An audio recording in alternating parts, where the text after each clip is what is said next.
What's up, fam? Welcome back to the We Are Just Dating page. My name is Tim. This is my beautiful wife, Pauline, and you are tuning in to another episode of the W Podcast, where you get wisdom in the word with the Wheelers. Hey, so thank y'all for tuning in. We really appreciate everybody that watches every week, everybody that shares our videos on their Instagram, Twitter, text messages. We appreciate y'all, because without y'all, the word wouldn't get out. So thank you. And we're grateful that it's been helping people. We always love when you DM us or tell us how much this podcast helps you or you enjoy it. So please don't be shy. If you enjoy it, definitely let us know. But we got a good topic this week. We're actually talking about the top questions that people ask us when it comes to boundaries. Everyone's favorite word. Boundaries in dating. Yes, it has a bad connotation, the word boundaries, but we're going to talk about why it's actually a good thing. It's a good thing if you own property. People all on your lawn and things like that. Yeah. So we got some exciting things coming up. We actually just recorded our first collaboration on YouTube. Somebody that has their own YouTube channel actually reached out to us and said, hey, we like what you guys are doing. We want to bring you on the channel. So we'll make sure you get all the details for that so you can check us out. We're going to have a good time with that. Also, something else that we have that's really exciting is a fun resource we're going to have for you guys next month in October, God willing. So we'll keep you posted with that, but we're just going to keep teasing it until we announce what it is. Save the date. Yeah. Save but the are you ready to go? Always ready. All right, so can you tell the people what we're talking about this week? Yeah, we're talking about boundaries, as you shared earlier, which is everyone's favorite topic. It is a necessary topic.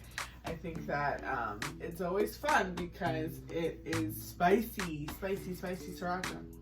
There's some sriracha on there. Just kidding. I hate spice. My nose runs. If you guys. You don't hate it. You just. It hates me. Yeah, you like it. You just can't handle it. Anyway, some of you guys like boundaries, but you can't handle them. Just kidding.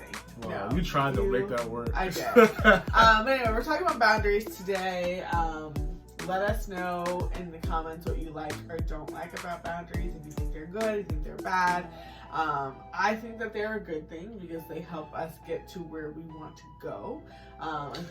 This is good. Could you actually explain the definition of boundaries? Because some people may not even know what that means. Boundaries are a proper line for emotional, physical, financial, and spiritual property.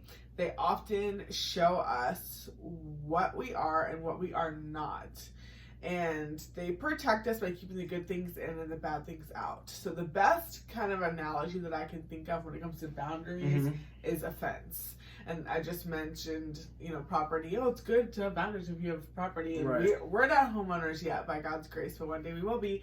And my parents own a home, the home that I grew up in, that my brother and I grew up in.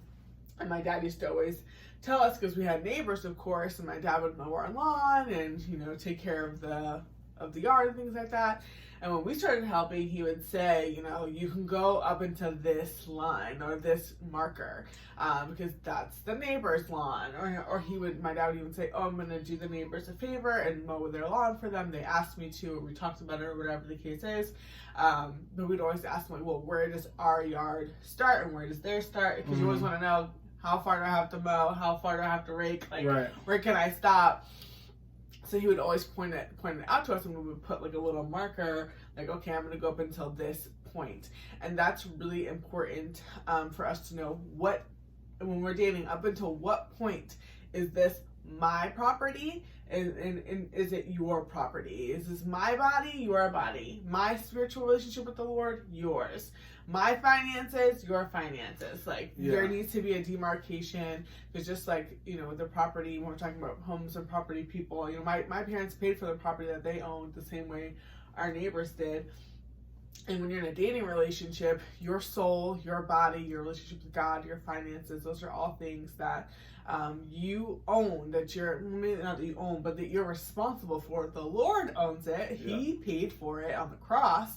And it's not something that you can freely just toss and give to other people until they pay the price of the commitment that comes with marriage. So, and you have boundaries in marriage too, babe, right? Absolutely. And here's the thing. There's some people watching that just don't even like the word boundaries. It feels restrictive. it's never been You're already used. clipped off. It's never been used in a good light. But we want you to see boundaries as something that's actually good for you, something that's beneficial. Another way for you to think of boundaries is think about a fence and a home. We can use a home example. Think about a fence. A fence is a great way to think of a boundary because a fence keeps things out that you don't want in your property. You don't want random dogs, animals, people coming up in your house. So a fence is a great way. But what is great about a fence is there's a door. So people can come in to the fence, people can come out. Same way with boundaries. You can let people in a little bit to know you. You can let people out when they get too close. Yeah. So that is great because a lot of times we find that people put up walls instead of fences. And the bad thing about walls is once you put a wall up, unless you tear it completely down, no one else can ever get back in. So we don't want you to make boundaries that's a wall where people can never get to you, you'll never open up to anybody, but we want you to have a fence where you can open in, you can close, and it's a free-flowing type of situation with yourself. Yeah, and I think the major thing to focus on is fences keep the good things in as well. So if we're talking about, a fence in your backyard, it keeps your family safe. If you have small children, if you have your own dog, it keeps your dog in your yard.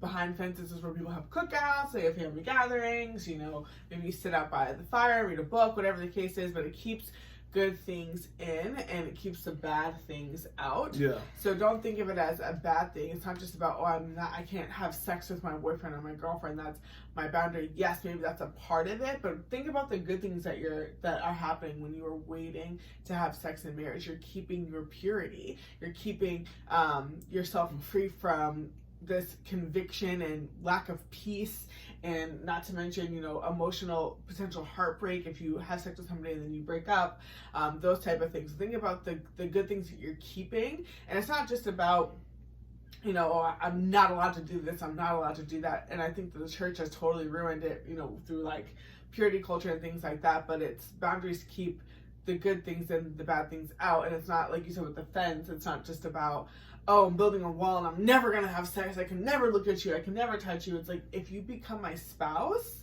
we're gonna get to have sex together inside the safety of this boundary. Mm-hmm. Still, it's the same boundary as not to have sex with somebody that you're not married to. It's not to not have sex at all, ever. Yeah. So let's get into these questions that we've been asked. You can ask me the first one, and then we're just gonna go. Okay, great. We're gonna go kind of back and forth here and do a little dance. Let's do it. All right. Let's go. First one is, how do I stay godly in a relationship? So remember, these are some of the most asked questions that people have asked us. So, how do I stay godly in a relationship? Be godly. So it sounds simple, right? Be godly, but obviously there's a lot. It doesn't sound simple at all. What does that mean? No, it sounds simple, but there's a lot that goes into it. So what do I mean by be godly? Be someone who is always intentionally pursuing God. Doesn't mean you're perfect, doesn't mean you have it all together, doesn't mean you don't sin, but it means in your heart of hearts, your desire is to please the Lord. And when you please the Lord, you're constantly seeking Him. When you're constantly seeking Him, He's able to speak to you and guide you and direct you. So what does it look like to stay godly in a relationship? It means that you're constantly pursuing Him. It means that when you get a boyfriend or girlfriend, you're not going to stop having quiet time. You're not going to stop praying. You're not going to stop worshiping because all your attention is on your significant other. It means that the same things you were doing before you got in a relationship that were helping you pursue God, you're doing those, if not more, in a dating relationship. What else would you add to that? Anything? Yeah, I think the only thing I would add is just the way you stay godly is make a daily commitment. You are going to make mistakes. I'm not saying like major, like you're doomed, like you just cannot resist the temptation, you have no self-control. No, that's not what it is, but we definitely weren't perfect, and we made mistakes or made decisions where we're like, we shouldn't have done that, like looking back. But I think what helped us or helped me was making like the daily decision that I choose Christ every day. No matter what mistakes I made yesterday or this morning, I'm choosing Christ again in this moment, in this hour, whatever it is that you find yourself that you need.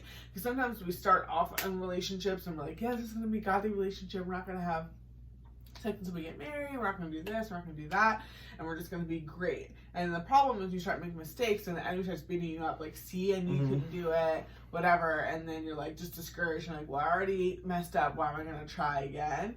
But it's not about being perfect. It's about continually and giving God a chance to be your savior. If you didn't need a savior, if you weren't messing up, you wouldn't need a savior. So just choose Christ daily, no matter what hiccups come along. Yeah. One more spiritual tip to this question, and then something practical. The spiritual thing is in Psalm 119:9, it says, how does a young person stay pure? By obeying your word. So you definitely have to be in your word Daily. because you can't be a godly person without knowing what a godly person is and knowing what God wants. Or you can't know God without knowing His word. Right. Second thing, that's practical. Please, please, please make sure that you have community. Make sure you have accountability. So whether it's a mentor, whether it's a friend that actually loves Jesus, make sure you're keeping them involved in your life, but also your relationship. Another thing is this, and this isn't talked about enough, but be mindful of what you're watching and what you're listening to. Yeah, what you're feeding yourself. Be careful when you listen to things that normalize sin. You got to be really careful with that, because if you're constantly listening to things, you're constantly watching things that normalize sin, eventually it'll just become normal to you, or you'll be desensitized, and it's easier to drift at that point. So your conviction, watch what you're watching. Just do those checks with yourself. But let's move on. Let's go. I got the next question. What are practical tips for developing deeper emotional intimacy? Now, this question is good because a lot of times we talk about what you can't do in dating. Yeah. But you can grow your emotional intimacy. Absolutely, and you should. You definitely should. You think a guy or a girl ask this question? Probably some of our ladies. But remember, it says practical, so make sure you give them something practical. Yeah, the most practical thing I think you can do to grow emotional intimacy, and honestly just intimacy in general, because physical intimacy is not good if your emotional intimacy is not like strong. It's like the foundation. You can't. Anyway, talk. Ask a lot of questions. And I don't mean interrogation questions like, what middle school did you go to? Why did you make this mistake? Like, I don't mean that. It's more of like those ambiguous, dreamy questions of like, you know, what was your favorite memory from, you know, childhood? When did you, you know, find out that you loved basketball? Tell me this. It's questions that like get people to tell you a story or like their dreams or like just like the depths of their heart, not facts. Like you don't go into it trying to like, I'm trying to know your favorite color, and you know those things will probably come up. But I always will plug the New York Times article about, I think it's quick questions, like 25 questions or something like that make you fall in love with a stranger. So those are always good. Or any like questions that you Google. They have a lot for married couples, and there's not too many for dating couples, but hopefully that will change, where you can just ask a lot of open-ended questions and like find out like each other's heart for just who they are, and that will really grow intimacy. And then also eye contact while you ask these questions. I know it sounds dumb, but eye contact really does build emotional intimacy. If you, a lot of times you just look somebody in the eye really quickly for a couple seconds, but if you look deeply into someone's eyes. Whoa, can't handle it. Oh my gosh. No, I'm serious. It will help, but don't look too long if you're dating, because you know we don't want it to become something it doesn't. Another thing I would say is you want to make sure you eliminate distractions. So in dating, it's easy to get distracted with a lot of the physical things, and when you do that, you take away opportunities for you to build your emotional intimacy, because physical intimacy can be such a like draw on you that you're not taking times to ask those intentional questions. We talked about it before on this channel. When we were dating, we started kissing and then we stopped kissing because we realized it was just going to be too much of a distraction for us and we were not going to make it in purity. But one of the things that came out of that we weren't expecting was we actually developed a closer emotional intimacy, because instead of trying to find times and places and ways that we can go make out, we were figuring out, okay, let me learn about you. Like, why do you do this? Why do you think this way? We got to ask a lot of questions, and we got to actually grow in our friendship, and it helped us even to this day. That foundation we laid has helped us in our marriage. So just be mindful of that, because physical intimacy is literally like a drug for us. Drugs that distort reality, and when reality is distorted, it's only a matter of time before we make mistakes. So just be mindful of that, because when you're kissing and all that stuff, it's so easy to just think this person is the greatest person in the world because you're getting that high, but you may not be realizing that this person actually isn't the best. And there's actually a lot of problems. And I wonder how many people would have a healthier start to their marriage. Maybe more sober-minded. If they asked more questions in dating and actually knew the person better that they said I do to. Yes. All right. Yes. Okay. Next question, which is a good one, more about spiritual boundaries. How often should we be praying together while dating? And then how much should we be praying together when we're married? Oh, I didn't even know about that marriage part. So the dating part, how often should you be praying? I'm not going to put a time. I'm not going to put you need to be praying for 30 minutes a day. Like, none of that.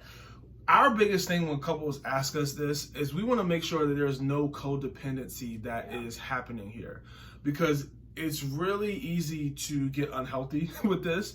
Or just weird. Yeah, weird. Where you start, okay, well, we're going to have prayer time every night.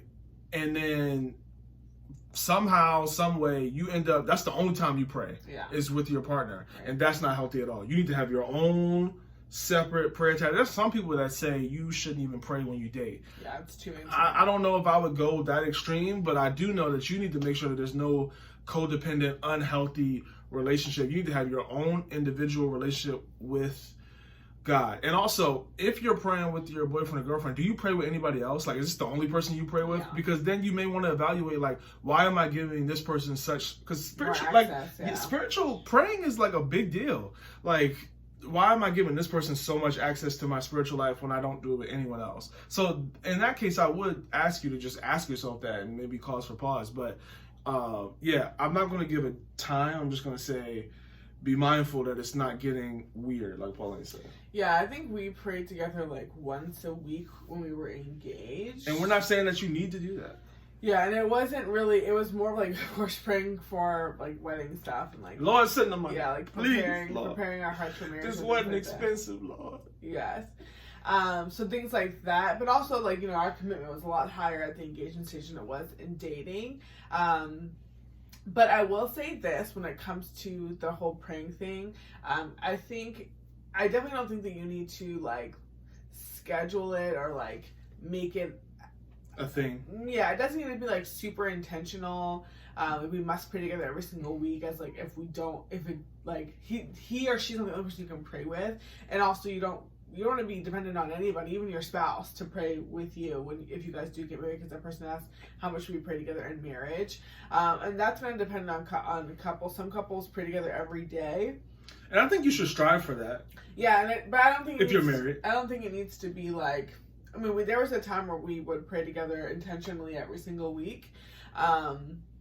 But now we at least pray like once a day before we go to bed. And it can be like 5 minutes. It don't have to be not even 5 minutes. So I'm just saying, seconds. I'm just saying, we're not saying 2 hours of your day. Yeah, but anyway, what I was trying to say is you need to know your partner can pray, though, before you accept their hand in marriage. Can they say grace? Or before you propose. You need to know that your boyfriend can pray. You need to know that your girlfriend can pray.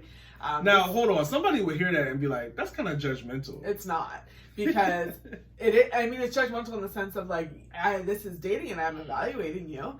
And you're going to be the father of my children. You're going to be the leader of my home. You're going to be my pastor. I do need to know that you can pray. Because you're not about to play me. I'm not about to play myself. Signing up for marriage. And that's the thing. A lot of people don't think of, selecting a partner in that way. This is going to be, the mother of your children. She's going to be, leading and guiding them. Like you need to know that they can pray. So that doesn't mean you need to do it one-on-one. You hear it in a group, if it's a small group, whatever the case is. But yes. So next question that we get from couples or people asking us, hey, what are boundaries in dating you should have? How do I submit to my boyfriend? You don't. You don't submit to your boyfriend. If your boyfriend is trying to tell you to submit to him, ask him what authority he has, and then break up with him. Just kidding. But no, yeah, you don't submit to your boyfriend, because submission is about authority. So you of course submit to like your parents, a teacher, and some people who are a little bit more bold, you'd say like, you're my teacher last semester, not my teacher this semester. I don't have to, that whole thing, like they catch you in the hallway and it's like, you're not my teacher anymore. They're not technically wrong, but so you submit to your pastor, and those are choices that you're making, right? Like if you go to that person's church, that's your choice to go there. You're submitting, you're choosing to submit to them. When I became a follower of Jesus, I chose to submit to the Lord. Same thing with, becoming Tim's wife, things like that. So yeah, you don't submit. I think that if you're wondering, oh, my girlfriend's rebellious, or like, can she submit to me? Because as a man, that is a question you should be asking yourself while you're dating. There's ways to evaluate that without kind of like, you shouldn't. What are those ways quickly? So you can see how your spouse, this goes for both, I'm sorry, not your spouse, your partner, girlfriend, or boyfriend submits to authority, even though you're not their authority. So how do they submit to their parents, or to their job, or to their pastor, to their small group, to whatever the case is? Like there are other authority figures, like see how they do there. Do they have a mentor? Do they listen to them? That type of thing, because that will kind of tell you how submissive they are to the Lord. And then also this kind of goes back to the last question of like, making sure your partner can pray. It's not just like, do they sound fancy when they pray, but it's more of like, are your prayers effective? And like, I see fruit? Yeah, exactly. And that comes back to the whole submission thing as well, because if your prayers aren't effective, perhaps they do have something off with submission to authority. Yeah, remember the verse says, wives, submit to your own husbands. Yeah, like, I'm not going to go out and submit to Mary's husband. You better not. My husband. You better not. It's not just the fact that you're in authority, period. It's, are you my personal authority? Yeah. All right, next question. We moving. How do we set boundaries and stick to them? How do we set boundaries and stick to them? Great question, and great way to kind of close it out. How do we set boundaries and stick to them? It's tough because boundaries is not something that's easy. So hopefully we haven't been coming across like, oh, this is just so easy, you got to do it. Oh, it's so hard. No, it's definitely hard, and it's because it's going to test your flesh. And your flesh, a lot of times, is going to want to go against your boundaries. And it's not even just with dating, right? It could be with anything in your life. Working out, food. Yes, you may have a boundary where I'm not going to text anybody while I'm at work. That's going to be really hard when you get that ding, ding, ding, ding. People are texting you, asking you questions, and you want to text them back. It's really hard to stick with our boundaries. So just want to say that up front, that like, okay, if you struggle with keeping your boundaries, you're not the worst person in the world. It's something that we all as humans deal with, but it is possible. One thing Pauline likes to say is, how do you keep your boundaries? Make them hard to be broken. So make your boundaries hard to break, meaning this boundary is so far out for me to go break that I would have to intentionally do a lot to break it. Yeah. What is something practical? So if you, back to the diet, because I'm sure we all have been there. If you don't want to eat sweets during the week, you only want to eat them on the weekends, one practical boundary to do that is don't bring them in the house. So it's like, oh man, I really want a cookie. It's 11 o'clock at night. I don't have any in the house. I don't have to go out and buy them. I don't really want to, jump in my car and put on clothes and do all that. So that's one way to do it. Versus just saying, oh, I'll just keep them in the back of the pantry. Right, it's over. Yeah. You're going to eat them. They're too accessible. Yeah. So the key with boundaries is don't trust yourself too much. Our church, we have this saying where we are not that holy. And it doesn't mean that we're not trying to be holy. It just means we know that at any given day, we could slip up because we're not perfect. We're humans. So we strive to make sure that we put ourselves in a situation to keep our holiness. You want to set up boundaries for your worst day, not your best day. Yeah. You want to talk about the be private in public? Yeah, I think that this is another kind of catchphrase, if those resonate with you when it comes to boundaries, is to be private in public. What that means is you don't want to do anything in private that you wouldn't do in public, or you kind of always so sometimes people get comfortable. So if we're in, we had a boundary when we were dating that we wouldn't be in the house alone. So either like my roommates or his mom had to be home or whatever the case was with that. But it's safe if we didn't have that boundary and we're like, oh, we're Christians, because a lot of times this comes to trusting yourself too much. We're Christians, we both don't want to have sex, we're not going to do this, we're not going to do that. But we're going to sit and, Netflix and chill under the same covers. But it's fine because, we don't want to go there. But, whatever. And sometimes we do that. But the question is, we're in private, right? Would we sit on the same couch, under the same blanket and, do things if Tim's mom was sitting right there? Probably not. Or if we were sitting on a park bench, you know, if we were in a public space. So that's why you never want to put yourself in a where you feel like, oh, we're alone, we're private, no one will find out, or no one's like kind of clocking us. Yes, God is always there, and we all know that, but guess what? That has not stopped 99% of us from doing things we wish we didn't do. And this question started, how do we set boundaries? So we want to answer that really quick. You want to set boundaries for your dating relationship by yourself. Set what your boundaries are. And if you're single right now watching this, you can do this right now. You can write down, hey, what are the boundaries I want to have when I'm dating? Set that for yourself, and then come with your partner and say, hey, here are my boundaries. I need you to respect these. Because remember, you're not unit. Yes, you're not a unit yet. You don't need to be sitting down and say, okay, well, how do we want to do this? No. What do you want to do? What's going to work for you? Because you know yourself best. And make sure that you have someone who honors and respects those boundaries. And here's the cool thing. You're going to get to learn a lot about your partner. Do they respect my decisions? Do they respect what I care about? Do they respect what I need to help me stay pure? Because a lot of times, you may be fine if we kiss. I'm stronger than you. Right. You may be fine if we kiss. Nothing's going to happen to you, but that's going to be too much for me. Can you respect that? Yeah. And if they don't, then that's probably not somebody who's going to take good care of you, because marriage is all about learning each other's weaknesses and covering each other, and not about exposing or tempting one another. And you know, the Bible talks about how God is made perfect, his strength is made perfect in our weakness, and also let you know if your partner even knows what their weaknesses are. Because if you're like, well, what are your boundaries? Like, well, I don't have any, I don't need any, I'm not going to struggle. Well, you're not a very self-aware person in that case. So so we really hope that these were helpful. These are some of the biggest questions we get on boundaries. What are some other tips that you may have? Share them in the comments with people. What did you do when you were dating? If you're dating, that helps you with your boundaries. We would love to hear.